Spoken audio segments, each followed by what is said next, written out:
de Jésus, le sang de Jésus, le sang de Jésus, le sang de Jésus, le sang de Jésus, le sang de Jésus. Dans le puissant nom de Jésus, nous avons prié. Amen. Amen. Amen. Bien-aimés dans le Seigneur Jésus-Christ, bonjour ou bonsoir suivant le temps qui se passe là où vous êtes. Je suis apôtre Forum chrétien du ministère de Jean, chapitre 8, verset 32. John Éternité ministre. Je suis votre partenaire de prière de tout le temps. Je suis votre partenaire de prière de tous les jours. Encore que la grâce et la paix de notre Seigneur Jésus-Christ soient avec vous et toute votre famille. J'ai été envoyé pour libérer les captifs. Amen. Encore que la grâce et la paix de notre Seigneur Jésus-Christ soient avec vous et toute votre famille. Amen. Avant que nous commençons notre thème de prière d'aujourd'hui, je vais vraiment vous exhorter de mettre une prière à café d'huile d'onction dans votre bouche. Laissez-la durer dans votre bouche au moins 2 minutes avant de l'avaler après. De la même manière, mettez un peu d'huile d'onction dans la paume des 2 mains. Frottez la paume de vos 2 mains avec l'huile d'onction.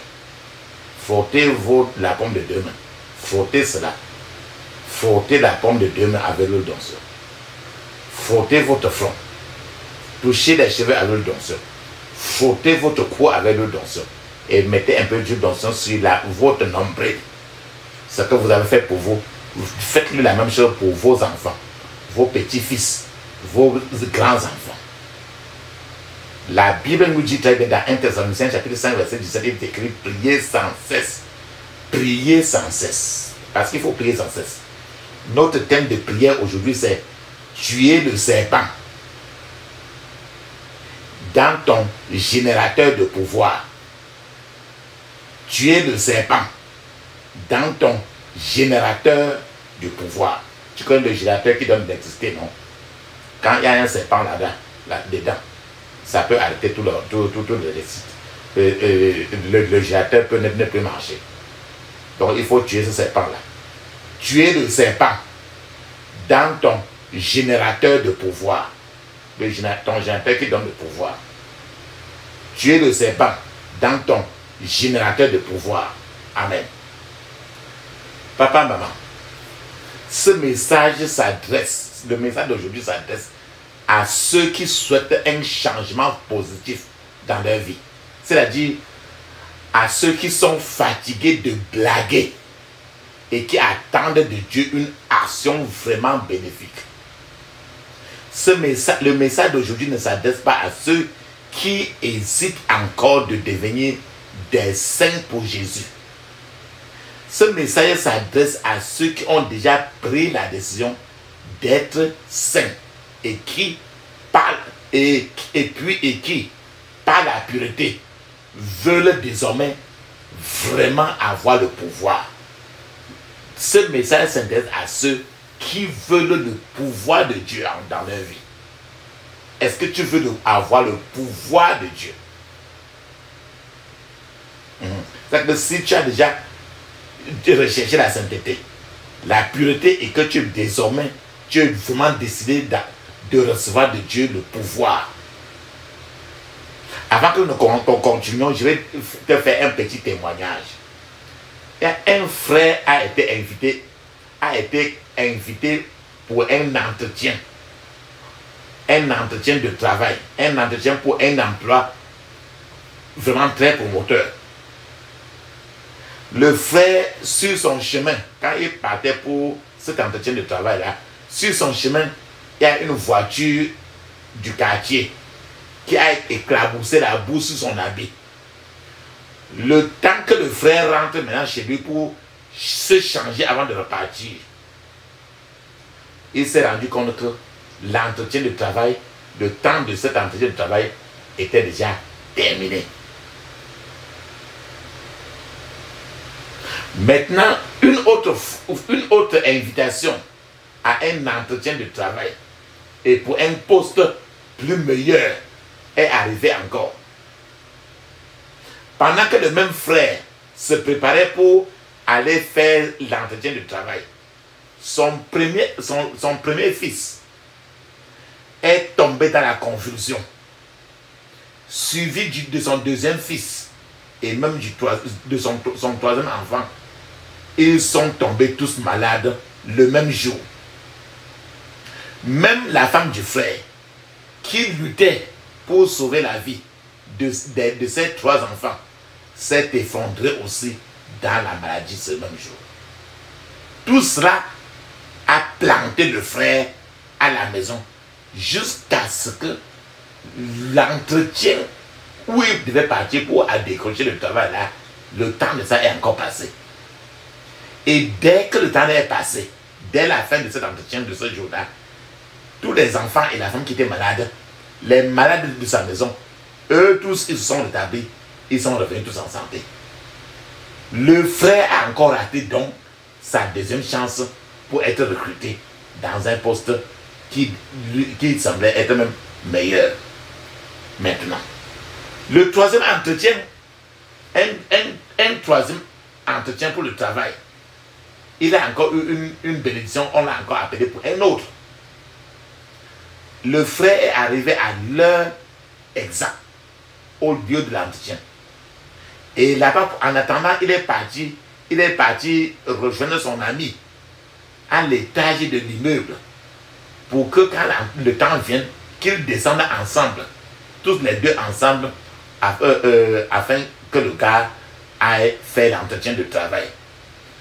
Pendant que lui et son ami étaient dans l'ascenseur, l'alimentation électrique de l'immeuble fut coupée et l'ascenseur s'est arrêté. Le générateur de secours qui aidait l'immeuble, lui-même a refusé aussi de démarrer. Encore, ceci a bloqué le gars là-bas. L'entretien pour le travail s'est poursuivi pendant que le gars et son ami étaient retenus dans l'ascenseur bloqué à l'intérieur jusqu'à ce que l'entretien du travail là est encore fini. Et le gars a encore perdu sa troisième chance d'être recruté dans ce poste de travail qui lui confortait tant. Papa, maman, tu comprends déjà. Alors maintenant dans la Bible. Dans Genèse chapitre 27, verset 40, nous lisons ce verset, je cite. C'est grâce à ton épée que tu pourras survivre. Tu seras assujetti à ton frère, mais errant ça et là, tu briseras le joug imposé par lui à ton cou. Papa, maman, regarde très bien. Quand un homme affronte un adversaire qui est plus puissant que lui, le seul moyen de le vaincre est de devenir plus puissant que son adversaire. Quand on n'est pas plus puissant que son ennemi, que celui-ci nous a asservi et que l'on veut s'en libérer, on est condamné à souffrir davantage. Donc quand on veut se libérer de la servitude imposée par un adversaire puissant, mais tu manques de pouvoir, tu manques de puissance, l'ennemi ne peut qu'aggraver la situation. Mais quand on est plus puissant que son adversaire, on peut enlever le joug de son cou et placer maintenant ce joug sur le cou de son ennemi. À ce niveau, je vais encore te donner un témoignage avant que nous continuions. Il y a une nuit, pendant qu'une sœur s'est levée de son salon pour aller se soulager au cabinet, il y a un démon qui est entré à la maison. La sœur a regardé le démon sans avoir peur. Le démon est allé même jusqu'à citer tous les noms que la sœur portait, y compris les noms que la sœur utilisait lui-même depuis soir rarement. Et le démon a dit à la sœur qu'il avait été envoyé pour tuer la sœur. La sœur ne s'est pas dérangée. Imperturbable, la sœur lui a ordonné de se planter sur place. Et le démon a obéi. La sœur a ordonné également au démon d'utiliser le même gros bâton qu'il avait en main, qu'il tenait à la main, et pour frapper sa propre tête. Le démon a commencé à se frapper la tête avec le gros bâton. Avec ça, papa, maman, tu comprends? La sœur avait le pouvoir spirituel déjà. Dans le psaume 18, verset 17, nous voyons un verset. La Bible nous dit dans le psaume 18, verset 17, « Il me délivrera de mon adversaire puissant, de mes ennemis qui étaient plus forts que moi. » Ton ennemi qui est plus fort que toi, il va te libérer de ton ennemi qui est plus fort que toi. C'est le psaume 18, verset 17. De même, quand tu vas dans Matthieu chapitre 10, verset 1, la Bible nous dit encore, je cite, « Ayant appelé ses 12 disciples, il leur donna le pouvoir de chasser les esprits impurs et de guérir toute maladie et toute infirmité. » Ce verset nous apprend qu'il existe un pouvoir particulier qui peut contre les esprits impurs. Voulez-vous un tel pouvoir qui vous permettra de maîtriser, de dominer sur les esprits impurs? Passons encore à Éphésiens chapitre 6, verset 10, où il est dit, « Au reste, fortifiez-vous dans le Seigneur et par sa force toute puissante. » Au reste, fortifiez-vous dans le Seigneur et par sa force toute puissante. Je vais prendre une parenthèse à ce niveau aussi pour te donner un petit témoignage. Il y avait une ville qui était alimentée en électricité par un générateur très puissant. Ce générateur était si puissant qu'il alimentait, ça donnait l'électricité, non seulement toute la ville, mais qu'il ne tombait jamais en panne. Ce générateur ne tombait jamais en panne et ça alimentait toute la ville. Cependant,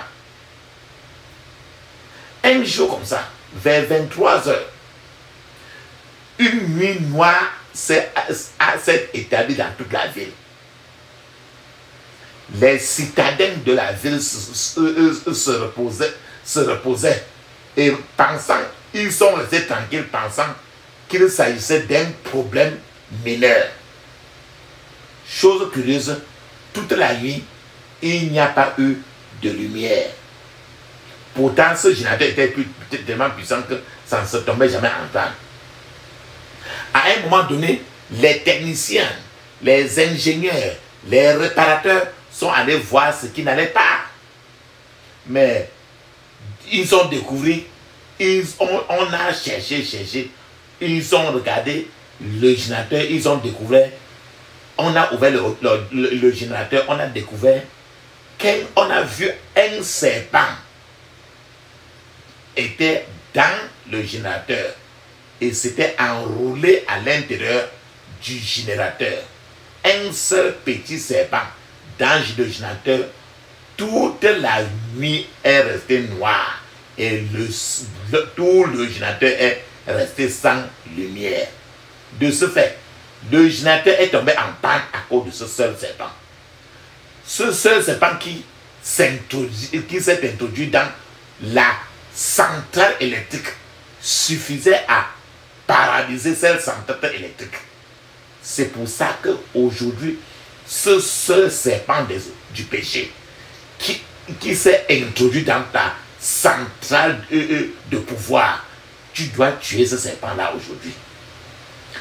L'église que tu vois aujourd'hui a désespérément besoin des hommes et des femmes qui ont le pouvoir du Saint-Esprit. Dieu recherche des hommes, Dieu recherche des femmes de pouvoir dans ces derniers jours qui démontreront la puissance de Dieu. Des hommes et des femmes qui déclareront à tout démon qu'il existe un être connu comme le Très-Haut, le je suis, celui qui suit. Quand je dis toujours pouvoir là, la question peut te venir vraiment dans la tête en te posant que mais qu'est-ce qu'on appelle pouvoir en réalité? Le pouvoir, c'est la facilité, c'est la faculté ou la la capacité d'agir efficacement. Le pouvoir est la capacité de surmonter des obstacles, de vaincre les obstacles. Le pouvoir, c'est la capacité d'exercer un contrôle. Le pouvoir, c'est l'énergie vitale qui fait fuir ses ennemis, son adversaire.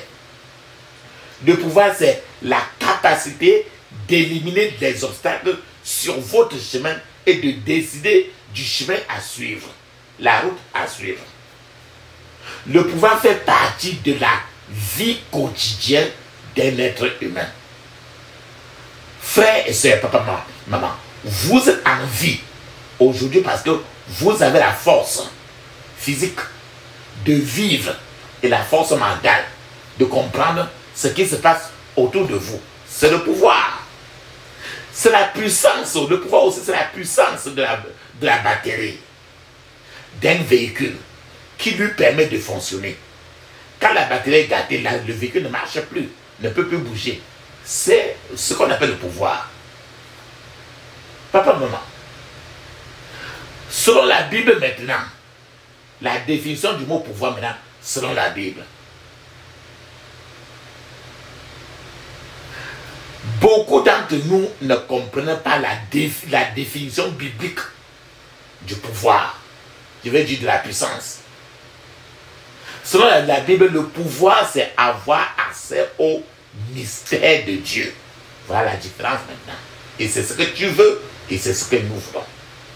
Selon la Bible, le pouvoir, c'est avoir accès au mystère de Dieu. Mais un fait demeure que nous sommes une génération de chrétiens impuissants, de chrétiens sans pouvoir. Notre impuissance aujourd'hui est presque devenue légendaire. Notre impuissance aujourd'hui est devenue monumentale. Il est terrible, papa, maman, que les chrétiens, les croyants, aillent chercher souvent le pouvoir là où ils ne devaient pas aller. Dans le monde actuel, il est important, mes chers amis, papa, maman, que nous ayons la puissance de Dieu dans nos vies. Nos vies doivent générer la puissance de Dieu. Il est dangereux de vivre sans la puissance de Dieu, sans le pouvoir de Dieu. L'idée que les chrétiens s'impliquent dans la politique est toujours la bienvenue, afin que les non-croyants ne continuent plus à diriger le peuple de Dieu.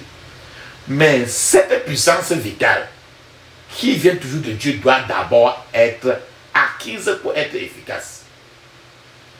La Bible nous dit, je cite, « Et ayant appelé ses 12 disciples, il leur donna le pouvoir sur les esprits impurs, pour les chasser et pour guérir toute maladie et toute infirmité. » C'est Matthieu 10, verset 1. Frères et sœurs, c'est une tragédie lamentable pour vous de vivre comme le chiffon de l'ennemi. Simplement parce que vous manquez de puissance, vous manquez de pouvoir. La vraie puissance est la puissance spirituelle. Toutes les autres puissances vont s'incliner devant la puissance spirituelle de Dieu. Il existe des boxeurs, par exemple. Il y a des boxeurs qui sont très puissants, qui peuvent facilement fracasser les os de quelqu'un avec un seul coup de poing. Mais ces mêmes boxeurs manquent de puissance face à l'immoralité. Ils sont faibles, très faibles face à l'immoralité. Il existe également des lutteurs, des combattants très puissants qui sont totalement impuissants face à ce qu'on appelle la toxicomanie. De nos jours, nous avons besoin d'une véritable puissance, d'un véritable pouvoir. Je mets encore une parenthèse pour te donner un témoignage. Une femme était constamment harcelée dans ses rêves par 7 maris spirituels, les esprits mariés. Dès lors que la femme là a commencé à prier un jour, la seule prière qu'elle priait, c'est tous ceux qui tourmentent ma vie, tombez et ne mourrez au nom de Jésus. Elle a répété ça beaucoup de fois, plus de 21 fois. Tous ceux qui tourmentent ma vie, tombez et mourrez au nom de Jésus. Frères et sœurs, dès que la sœur a commencé à dire mourrez au nom de Jésus, mourrez, le Seigneur a ouvert les yeux de la sœur pour qu'elle voie les 7 maris de nuit. Eux tous étaient debout à ses côtés. Et du coup, la terre a commencé à s'ouvrir pour les engloutir petit à petit. Voyant cela, la femme là, elle a élevé encore la voix et elle a intensifié sa prière. Une fois que les maris spirituels étaient engloutis, la terre s'est refermée. Papa, maman, quand tu écoutes le témoignage de cette femme-ci, je suis sûr même que si quelqu'un va maintenant dire encore à la femme-là de ne plus prier et répéter ces prières-là, même moins de 30 fois, la femme-là va seulement chercher à gronder la personne pour me dire qui près de moi. Si quelqu'un dit à la femme-là que ne dis plus que tombe et meurt, c'est que la femme-là va tout simplement gronder comme un lion. La question est, pourquoi avons-nous besoin du pouvoir de Dieu dans nos vies? Papa, maman, parce que sachant que la vie elle-même, c'est un combat. C'est un combat. Ce combat de la vie commence dès le jour qu'on t'a conçu et se poursuit jusqu'à ce que tu ne meurs. La réussite d'un homme dans la vie se mesure en comptant les batailles qu'il remporte et les batailles qu'il perd. Chaque homme doit mener ses propres combats. On est blessé dans les batailles de la vie. Ces blessures peuvent être très graves. Nous avons besoin du pouvoir à cause de ce qu'on appelle la servitude. Nous avons besoin du pouvoir dans la vie à cause de ce que nous appelons la servitude. Qu'est-ce que la servitude? La servitude est un mot très puissant. Quiconque a servi une autre personne ne cherche qu'à la dominer. Être asservi, c'est être limité. Être dans la servitude, c'est être confiné. Être dans la servitude, c'est être dans une cage. Être dans la servitude, c'est être attaché. Être dans la servitude, c'est être comme un esclave. Être dans la servitude, c'est être soumis à un pouvoir. Être dans la servitude, c'est être soumis à une force. Être dans la servitude, c'est être puissant, c'est être impuissant face à ton adversaire. Être dans la servitude, c'est être rétrogradé. C'est faire la marche arrière dans la vie. Être dans la servitude, c'est avoir son ennemi comme gardien et régulateur de prison. Être dans la servitude, c'est être sous un embargo. Être dans la servitude, c'est être soumis à un ordre étranger permanent. Être dans la servitude, c'est obéir à une voix satanique qui donne toujours des ordres. Être dans la servitude, c'est avoir des ravisseurs qui décident de votre sort. Papa, maman, il existe alors ce qu'on peut appeler la servitude consciente et la servitude inconsciente. Quelqu'un peut être dans la servitude sans le savoir. Ou bien quelqu'un peut se mettre lui-même dans la servitude volontairement. Il existe également la servitude par choix et la servitude par héritage. On peut hériter de la servitude.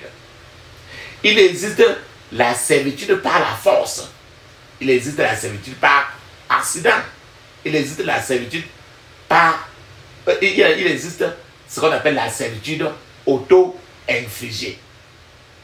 Donc nous avons besoin du pouvoir de Dieu pour surmonter tous ces servitudes, nous en avons besoin parce que la Bible nous dit, je cite, mais les hommes méchants et les charlatans s'enfonceront de plus en plus dans le mal, trompant les autres et tromper eux-mêmes. C'est 2 Timothée, chapitre 3, verset 13. Donc nous avons besoin de la puissance de Dieu. Parce que cette génération-ci maintenant est devenue de plus en plus dangereuse. Les gens sont devenus de plus en plus méchants. Et sans ça, tu ne peux pas dormir chez toi. Mais c'est une génération de chrétiens qui n'ont pas de pouvoir aussi. Et nous devons avoir ce pouvoir, cette puissance-là. C'est le bien-être de la période d'aujourd'hui. Nous devons agir vite. Regardons un peu ce qui se dit dans Apocalypse 17, verset 6. Il est écrit: j'ai vu la femme ivre du sang des saints et du sang des témoins de Jésus. En la voyant, je fus saisi d'un grand étonnement. L'apôtre Jean, ici vraiment, a vu la reine du ciel, la grande Babylone. Elle buvait le sang des chrétiens, des enfants de Dieu. Elle ne buvait pas le sang des méchants, des sorcières, mais elle buvait le sang des chrétiens. Même les apôtres, les apôtres étaient bouleversés. L'apôtre Paul était terrible, il était étonné. Parce que les gens qui font le mal, la reine du ciel qui est la main droite de Satan, ils ne s'inquiètent pas des gens qui sont méchants, mais c'est les chrétiens. Le même phénomène se passe déjà encore dans notre monde actuel. Aujourd'hui, partout dans les maisons, c'est cela. Les buveurs de sang ont pris le contrôle des affaires humaines. Ils sont partout. Pendant que tu dors, ils sont en train de sucer du sang. Par conséquent, avant toute chose, papa, maman, nous devons prier. C'est pour ça que nous commençons toujours par dire prier sans cesse. Avant de recevoir une injection de l'hôpital, nous devons prier. Avant de subir une intervention chirurgicale, nous devons prier. En fait, quoi que nous souhaitons faire ces jours-ci, ce dernier temps, nous devons d'abord prier. C'est pourquoi il est écrit dans 1 Thessaloniciens chapitre 5 verset 17, prier sans cesse. Papa, maman, de nos jours, les gens vont même devant, les gens vont même planter les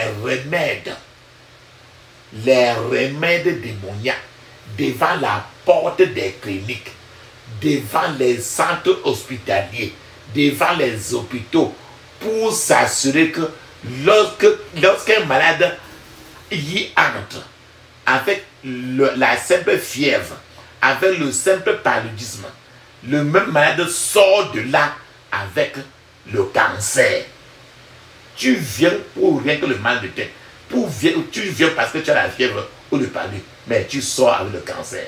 Parce qu'en traversant la porte, cette porte-là, on avait planté déjà un remède d'exorcisme là-bas. Ceci vise à maintenir les gens dans la servitude de la maladie. C'est pour ça que tu dois avoir le pouvoir. C'est pour ça que les prières sont... avant d'aller à l'hôpital, tu dois prier d'abord. Il s'agit ainsi d'une pratique qui est très courante aujourd'hui. Et c'est pour les mangeurs de chair et des buveurs de sang. C'est pourquoi, papa et maman, je vous dis encore, Dieu recherche des chrétiens violents pour affronter des personnes, des mauvais gens, les gens méchants. La Bible nous dit très bien dans Jean chapitre 6, verset 53 à 56, il dit très bien, Jésus leur dit, en vérité, je vous le dis, si vous ne mangez la chair du Fils de l'homme et si vous ne buvez son sang, vous n'avez point la vie en vous-même. Celui qui mange ma chair et qui boit mon sang a la vie éternelle, et je le ressusciterai au dernier jour. Car ma chair est vraiment une nourriture, et mon sang est vraiment un breuvage. Celui qui mange ma chair et qui boit mon sang demeure en moi, et je demeure en lui. Frères et sœurs, c'est après avoir donc pu boire le sang de Jésus et manger la chair de Jésus que nous pouvons boire n'importe quel autre type de sang dont il est question dans, par exemple, dans Nombre 23, 24. Dans Nombre 23, 24, il est écrit, c'est un peuple qui se lève comme une lionne et qui se dresse comme un lion. Il ne se couche point jusqu'à ce qu'il ait dévoré la proie et qu'il ait bu le sang des blessés. Je suis en train de vouloir vous dire que, papa, maman, Dieu recherche des affronteurs violents qui démontrent la puissance de Dieu dans ces derniers jours-ci. Pourquoi? Parce que la méchanceté règne. Tout autour de nous, c'est la méchanceté à grande échelle. Et des choses terribles se passent tous les jours. J'ouvre encore une parenthèse pour te donner un témoignage. Il y a un prédicateur. Un prédicateur est monté dans un avion. Et dans l'avion, il s'est assis à côté d'un homme. Et il s'est rendu compte que l'homme là était très occupé à prier. Après avoir regardé l'homme prier, il a constaté, il a regardé l'homme et l'homme priait longuement. Ce prédicateur, après avoir regardé l'homme prier longuement, le prédicateur fut ravi d'être assis. Il était content d'être assis à côté d'un guerrier de prière. Selon lui, lorsque l'homme eut fini de prier, environ 30 minutes plus tard, le prédicateur qui était assis près de lui, se tournant vers lui, lui sourit et le salua et lui dit, tu dois être chrétien, frère, pour avoir prié depuis longtemps ainsi. À la surprise du prédicateur, le frère le regarda avec dédain et l'accusa en disant, ose prononcer à nouveau ce mot. Je déteste les chrétiens. Et en fait, je prie ainsi contre les chrétiens. Papa, maman, quand il a répondu ça au prédicateur, pendant le reste du voyage, le prédicateur ne pouvait plus rester lui-même. Cependant, pour surmonter ce choc, il s'est mis, il a baissé la tête, il a prié. Bien-aimé papa, maman, le besoin suprême de l'heure est la puissance qui vient d'en haut, plutôt que la puissance qui vient d'en bas. La règle sur cette terre-ci maintenant est assez simple. Quand un pouvoir affronte un autre pouvoir, le pouvoir le plus faible doit s'agenouiller, doit s'incliner. J'ouvre encore une parenthèse pour vous donner encore un témoignage d'une lutte. Les feuilles sèches, tu connais les feuilles quand ça sèche là, non? Les feuilles des dames. Les feuilles sèches et le papier, ils se vantaient contre le vent. Les feuilles sèches, ensemble avec le papier, se vantaient, gueulaient monsieur le vent. Les feuilles sèches se vantaient disant qu'ils peuvent vaincre le vent dès qu'ils se présenteraient. Mais, lorsque le vent a commencé à souffler, les feuilles sèches et les papiers étaient emportés par ce vent-là. C'était une démonstration claire du résultat d'un pouvoir faible en train d'affronter un pouvoir plus fort. Nous pouvons constater tout autour de nous aujourd'hui la montée très drastique. La montée très drastique de la sorcellerie et d'autres pratiques très démoniaques. Je te donne encore un témoignage. Il y avait un petit garçon. Un petit garçon qui s'est introduit dans la maison d'une vieille femme de 90 ans. Et l'avait massacré. Le petit garçon avait soigneusement arraché, il a enlevé le cœur de la vieille femme. Et était en train de boire le sang, le sang venant du cœur de la femme. Il était en train de boire physiquement le sang. Au moment où il buvait, la police est arrivée. Cela s'était passé ainsi dans un pays des Blancs. Ce n'était pas en Afrique. Le petit garçon appartenait en réalité à une société secrète satanique, où à l'intérieur, l'on disait que pour devenir immortel, il fallait boire le sang du cœur d'un autre mortel. C'est pour ça que la femme, le petit garçon est entré chez la femme là et a commencé à tuer la maman de 90 ans et a commencé à boire son cœur. Voilà le genre de personnes, papa, maman, avec lesquelles toi et moi nous vivons aujourd'hui dans le même milieu social, dans la même société. Mais pouvons-nous continuer à vivre parmi eux sans pouvoir? Vivre parmi eux sans pouvoir, c'est se faire licencier sans motif ni conséquence d'un lieu de travail. C'est mourir debout. Le chapitre 19 du livre des apôtres est un chapitre intéressant aussi de la Bible.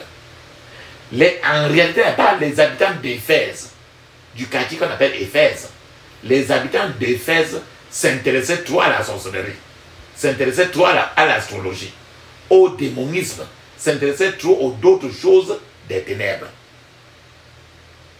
On voit aujourd'hui, papa, maman, les jeunes hommes qui se frottent le visage avec toutes sortes de poudres, de remèdes démoniaques.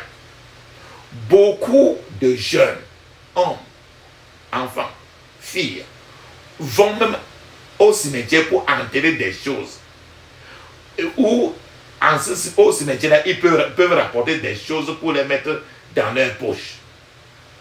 Il y a des gens aujourd'hui qui sont kidnappés et leurs organes prélevés à des fins fétichistes. Aujourd'hui, dans notre pays, certains gens se lavent même quotidiennement le corps avec du sang humain. Il y a des gens qui vont souvent au marché. C'est le jour du marché, ils vont souvent au marché juste pour tester leur pouvoir magique, leur pouvoir vaudou sur d'autres personnes qui viennent au marché. Beaucoup de gens que nous pensons le plus souvent être innocents, tu les vois physiquement, tu peux te dire qu'ils sont innocents. En fait, ces gens que nous pensons innocents sont loin d'être vraiment innocents. Je vous donne encore un témoignage. Un homme a pris sa femme et a voulu utiliser sa femme, sacrifier sa femme pour avoir de l'argent. La femme a réussi à s'échapper. Ce sont des choses qui se passent quotidiennement autour de nous. Rentrons à la Bible, Actes des Apôtres, chapitre 19. Actes des Apôtres, chapitre 19. L'apôtre Paul est arrivé à Éphèse. Et l'apôtre Paul avait prêché. Il a prêché, sans aucun résultat.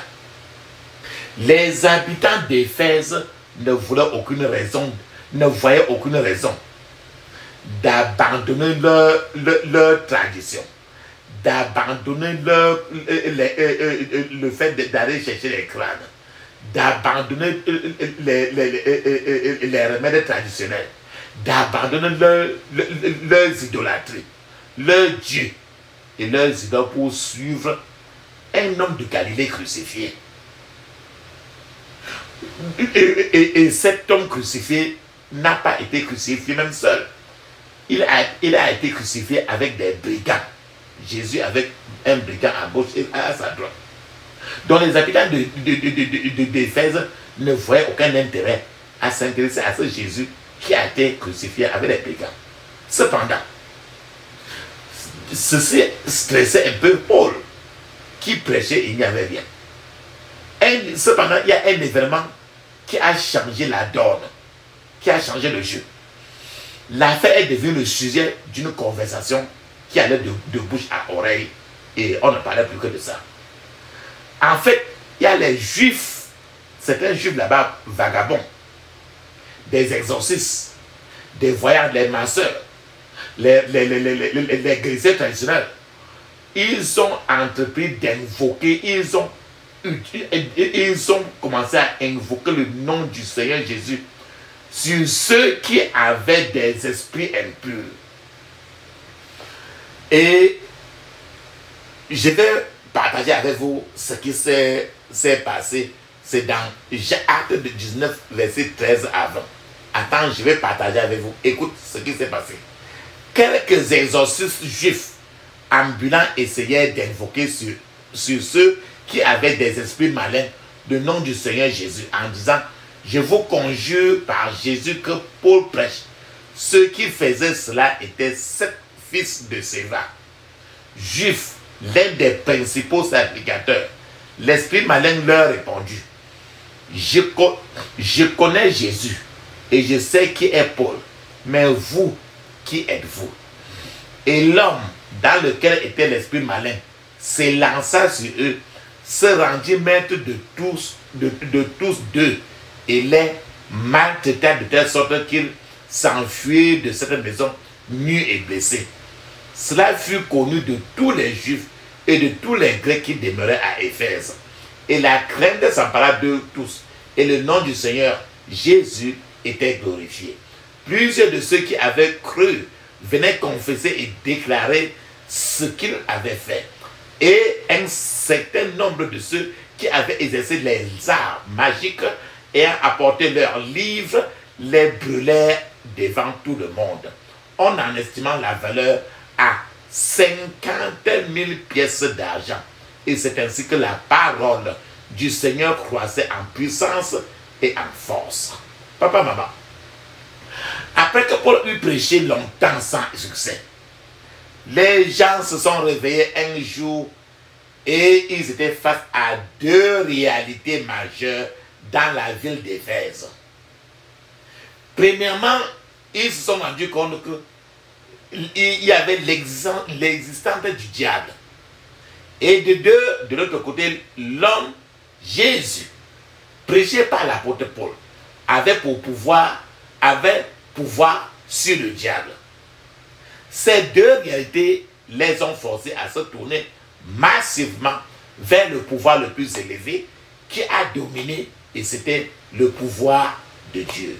Le pouvoir de Dieu qui était au-dessus du pouvoir du diable. Nombreux sont ceux qui, dans notre monde actuel, attendent encore d'entendre toujours la voix de Satan avant d'agir. Jésus n'est pas venu fonder une nouvelle religion, mais Jésus est venu détruire l'œuvre de Satan. C'est bien écrit dans 1 Jean, chapitre 3, verset 8. Nous devons comprendre, papa, maman, où nous en sommes. Nous devons savoir que des choses nous font face. Nous devons comprendre les pouvoirs qui sont en train de marcher et savoir aussi que tant que nous n'aurons pas une puissance plus grande, un pouvoir plus élevé, ces magies, ces puissances continueront de nous asservir. Rappelons-nous très bien.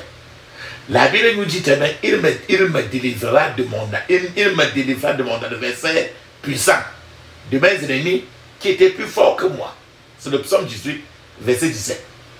Mais, papa, maman, maintenant, quand on parle maintenant, mais si un serpent est dans le générateur qui donne votre pouvoir, vous ne pouvez exercer la puissance que Dieu veut que vous exerciez, parce que vous devez d'abord tuer ce serpent qui est dans le générateur qui donne le pouvoir, qui est dans ton générateur qui donne le pouvoir. La Bible appelle Jésus le roi des rois, le Seigneur des seigneurs.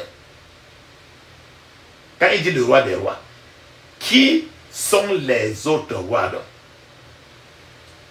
C'est toi et moi. Il est le seul roi et toi tu es roi, je suis roi. Roi des rois. Jésus est roi, nous sommes les rois. Jésus est le roi avec majuscule, nous sommes les autres rois. Et sur qui sommes-nous rois? Pour être roi, sous le roi des rois, il faut nécessairement être roi d'abord sur sa propre chair. Il ne doit y avoir aucun serpent dans votre force, dans le générateur de ta puissance. C'est pour ça que la Bible nous dit, je cite, « Mais je traite durement mon corps et je le tiens assujetti, de peur d'être moi-même rejeté après avoir prêché aux autres. » 1 Corinthiens 9, 27. Donc pour exercer la puissance de Dieu, 7 choses sont nécessaires. Pour recevoir le pouvoir dont nous avons parlé dès le début, 7 choses te sont nécessaires. Ce sont ces 7 choses dont vous devez vous libérer et libérer les autres. Vous avez besoin de ces 7 choses pour posséder votre possession. Les posséder vous permettra de regarder le diable droit dans les yeux et de lui dicter vos désirs. La première des choses que vous devez avoir pour recevoir le pouvoir, vous devez naître de nouveau. Ceci est non négociable. J'ajouterai rapidement ici que la majorité des gens qui fréquentent les églises ne sont tout simplement pas nés de nouveau. De nombreux membres de l'église ne le sont pas. Ils ne sont pas nés de nouveau. De nombreux pasteurs, de nombreux évêques, de nombreux hommes de Dieu, de nombreux révérends ne sont pas nés de nouveau. De nombre de personnes, trop de gens qui prétendent marcher pour Dieu, ne connaissent même pas ce Dieu pour lequel ils prétendent travailler. Plusieurs qui proclament qu'ils sont nés de nouveau sont en réalité des gens qui sont morts de nouveau. Nombreux sont ceux qui se promènent en se prétendant des chrétiens, mais qui n'aiment pas en fait le christianisme. Ce sont des païens en réalité. Prétendre être né de nouveau tout en continuant à mentir. Fais-tu ça? Comment pouvez-vous prétendre être né de nouveau tout en continuant à voler, à masturber? Comment un enfant de Dieu peut-il danser toute la nuit, embrasser les enfants de ténèbres à une fête avec les enfants de ténèbres? Qu'est-ce qu'il y a de relation entre un enfant de Dieu qui a pour ami intime un enfant de ténèbres? De nombreux membres d'église ignorent ce qu'ils font. Et pourtant, ils désirent le pouvoir de Dieu, la puissance de Dieu dans leur vie. Avant de pouvoir obtenir cette puissance de Dieu, ce pouvoir de Dieu, il faut d'abord, papa, maman, clarifier ce point. Es-tu né de nouveau? Il faut naître de nouveau. Selon le ciel et non selon toi. Les gens nés de nouveau ne se lancent pas, ne versent pas des malédictions au hasard. Le fait qu'une personne fréquente une église ne signifie pas que cette personne est née de nouveau. Le fait que la personne soit dans une église depuis 7 ans, 8 ans, ne veut pas dire que la personne est née de nouveau. Nous avons beaucoup de choristes. Nous avons beaucoup de placeurs, de maîtres d'école du dimanche, etc. Rebelles dans nos églises. Rebelles au milieu de nous. Et une fois que vous êtes rebelle, cela signifie que vous êtes en réalité une sorcière. Suivant ce que 1 Samuel chapitre 15 verset 23 dit. La Bible dit que la rébellion est une iniquité aussi grave que la sorcellerie. Donc si vous êtes une sorcière interne et que vous priez contre une autre sorcellerie à l'extérieur, votre prière ne marchera pas. Vous ne pouvez soumettre votre ennemi à votre autorité que lorsque votre propre obéissance sera aussi totale. La question est encore, une fois de plus, êtes-vous né de nouveau? La deuxième chose que vous devez faire pour avoir le pouvoir de Dieu, c'est Monsieur chair doit mourir dans votre vie. La chair. Lorsque le pouvoir de la chair règne sur vous, la puissance de Dieu ne peut descendre sur vous. Vous devez désobéir aux instructions de la chair. en tout temps. La chair doit être tuée et votre chair doit être enterrée, crucifiée. La troisième chose, papa, maman, vous devez avoir la sainte détermination de vous convertir, qu'on vous convertit d'une brebis impuissante à un lion rugissant. Parce que Jésus est le lion de la tribu de Juda. Vous devez aller, à partir d'aujourd'hui, d'un brebis impuissant pour devenir un lion rugissant. La quatrième chose, papa, maman, c'est vous devez être revêtu de la puissance qui vient d'en haut. C'est ce que la Bible appelle la puissance du Saint-Esprit. Si vous n'avez pas reçu le baptême du Saint-Esprit, vous devez le recevoir aujourd'hui et maintenant. Vous devez agir avec cette puissance, la puissance du Saint-Esprit. La cinquième chose, papa, maman, vous devez contrôler votre bouche. Notre Dieu n'utilise pas les bavards. Ceux qui ont la bouche ouverte, ils n'aiment pas les utiliser.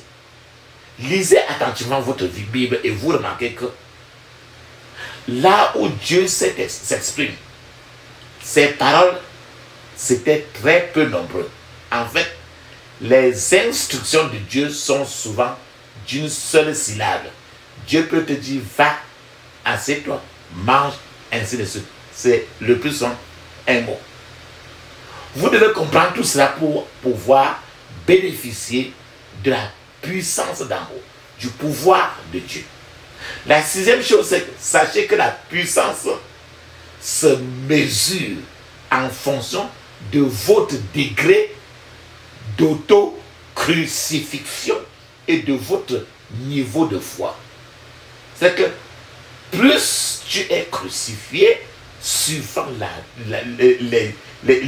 suivant Dieu, plus le pouvoir de Dieu descend en toi. Et ça dépend ensemble de ton niveau de foi. C'est de ça que nous parlons. La septième chose que vous devez avoir, c'est que la clé du pouvoir est de pouvoir transformer chaque pression exercée sur votre vie en un pouvoir, en une puissance. Plutôt que de vous laisser sombrer ou de devenir un expert dans une adoration de vos problèmes. En d'autres termes, je veux dire que vous devez transformer vos points de faiblesse en points de pouvoir. Frères et sœurs, nous devons faire descendre la puissance de Dieu dans nos vies afin que si des sorciers, des sorcières survolent même votre maison, s'ils se transforment en oiseaux pour survoler votre maison, votre immeuble, votre appartement, elles fassent des sauts périlleux et s'écrasent à cause du fait que votre maison est devenue feu. Même si certains gens apportent même vos noms chez des guérisseurs, chez les charlatans, chez les herboristes, leur flèche retournera contre l'envoyeur par la puissance de Dieu, sans que vous ne sachiez ce qui se passe. Tout simplement parce que le pouvoir que vous avez, le pouvoir de Dieu en vous, les soumet à des contraintes. Mais s'il y a un serpent, papa, maman, dans votre générateur de pouvoir, votre générateur s'arrêtera. Peu importe comment vous criez. Vous devez d'abord tuer aujourd'hui ce serpent qui est dans votre générateur de pouvoir. Je vous pose encore la question. Est-ce que vous trouvez très souvent, vous retrouvez le plus souvent très facile à mentir? Ça veut dire que quelque chose ne va pas dans votre cœur. Il y a un petit serpent dans le générateur de ton pouvoir. Remarquez-vous que malgré tous vos efforts pour que Dieu vous utilise, Dieu a refusé de vous utiliser. C'est parce que le laboratoire de votre cœur est sale. Le petit serpent est enrôlé dans le générateur de ton pouvoir. Vous devez invoquer Dieu et asphyxier et tuer ce serpent. Le Seigneur Jésus-Christ a versé son sang pour que vous puissiez vivre. Ne laissez pas ne laissez pas la mort de Jésus être vaine. Affrontez votre péché avant qu'il ne vous affecte.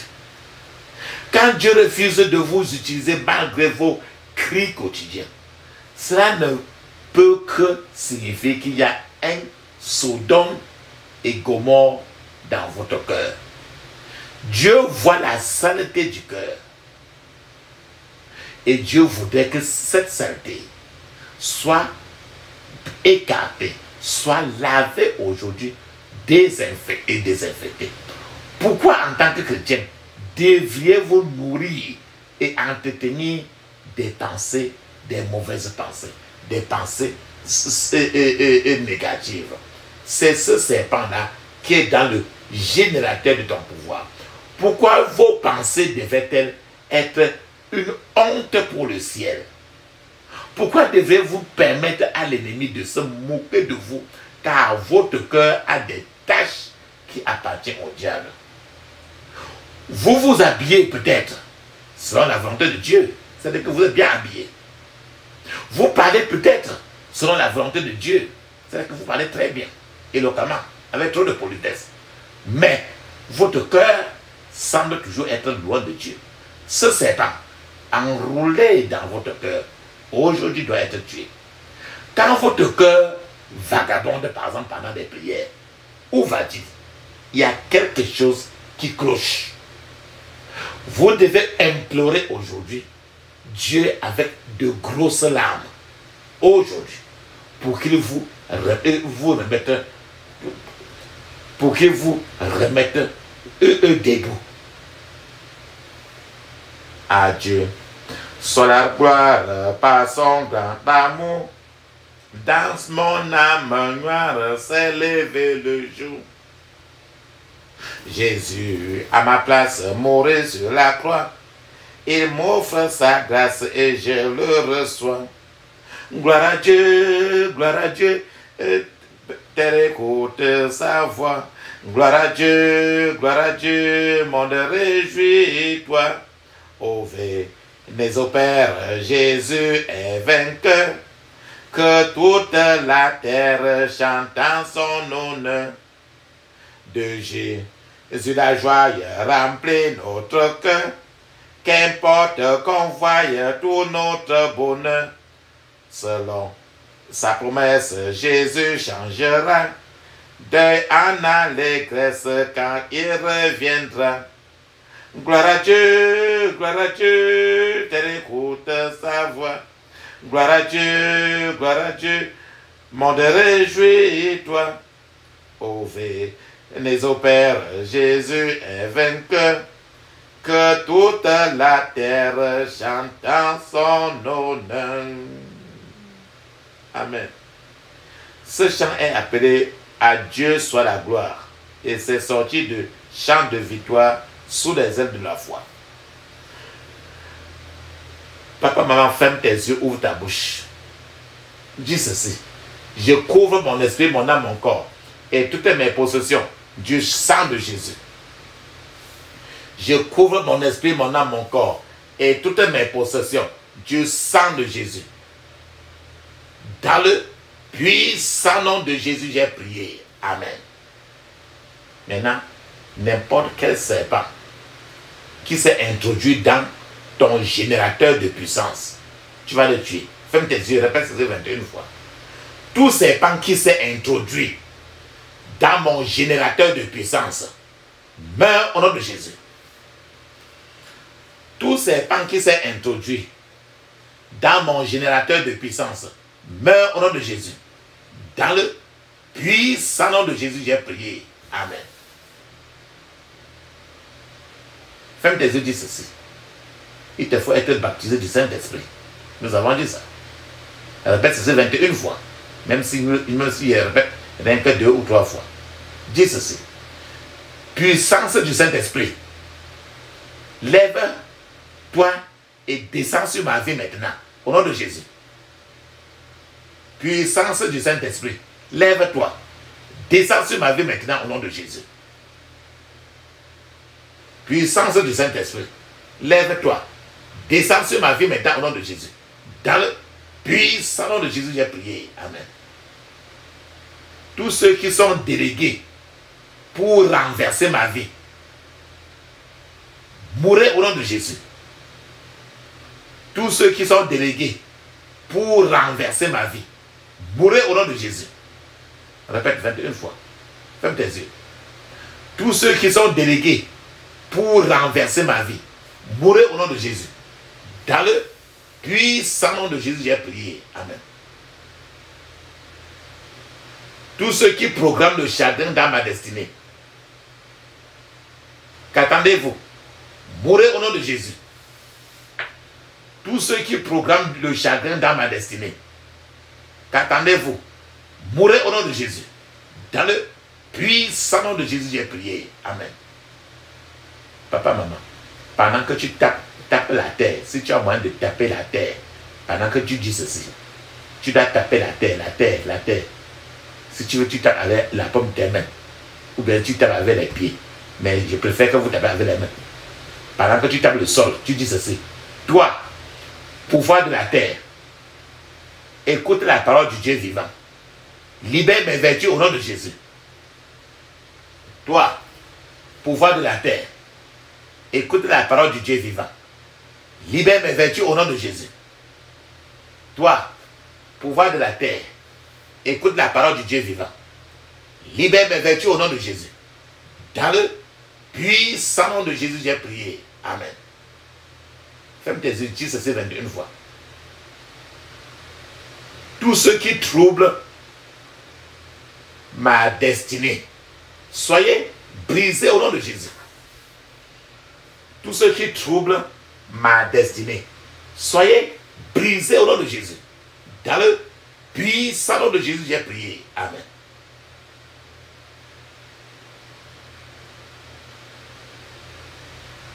Tous ceux qui disent que je n'arriverai jamais, qu'attendez-vous? Mourrez au nom de Jésus. Tous ceux qui disent que je n'arriverai jamais, qu'attendez-vous? Mourrez au nom de Jésus. Tous ceux qui disent que je n'arriverai jamais, mourrez au nom de Jésus. Dans le puissant nom de Jésus, j'ai prié. Amen. Tu connais le prophète Élie, non? Le prophète Élie. Ferme tes yeux, dis ceci. Où est l'Éternel, le Dieu d'Élie? Lève-toi. Manifeste ta puissance dans ma vie. Au nom de Jésus. Où est l'Éternel, le Dieu d'Élie? Lève-toi. Manifeste ta puissance au nom de Jésus. Où est l'Éternel, le Dieu du prophète Élie? Lève-toi. Manifeste ta puissance dans ma vie. Au nom de Jésus. Dans le puissant nom de Jésus, j'ai prié. Amen. Maintenant, fais maintenant tes yeux, tu dis ceci. Tout hôtel de ténèbres dans mon cœur. Hôtel, c'est A-U-T-E-L. Tout hôtel de ténèbres dans mon cœur soit brisé au nom de Jésus. Tout hôtel des ténèbres dans mon cœur soit brisé au nom de Jésus. Dis-le 21 fois.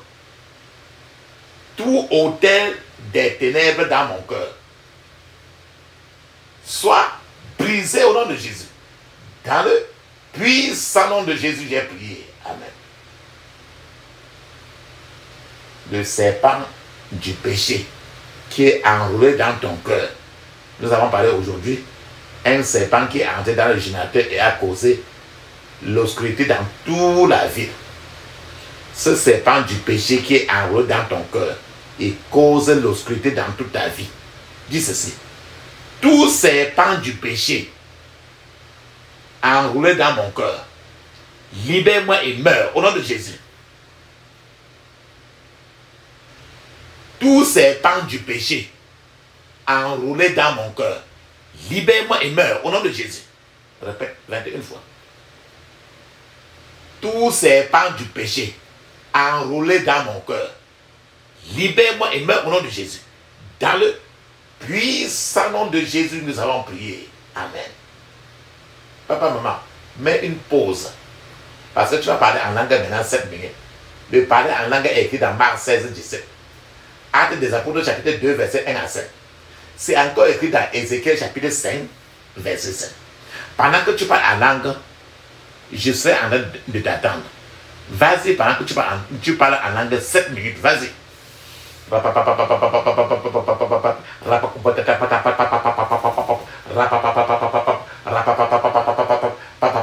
Dans le puissant nom de Jésus, nous avons prié. Amen. Amen. Amen. Très bien ça. Maintenant, on vise encore ton cœur. Dis ceci. Ferme tes yeux, dis ceci.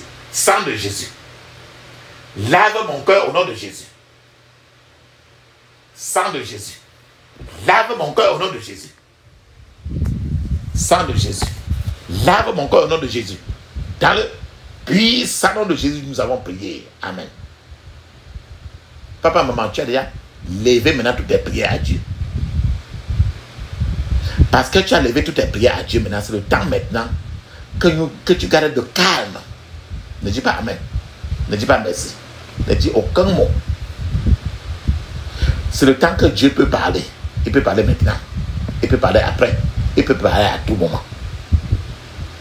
Donc, ferme seulement tes yeux, ouvre ta bouche. Ne dis aucun mot. Pendant ce temps. Ne dis pas merci. Ne dis pas Amen.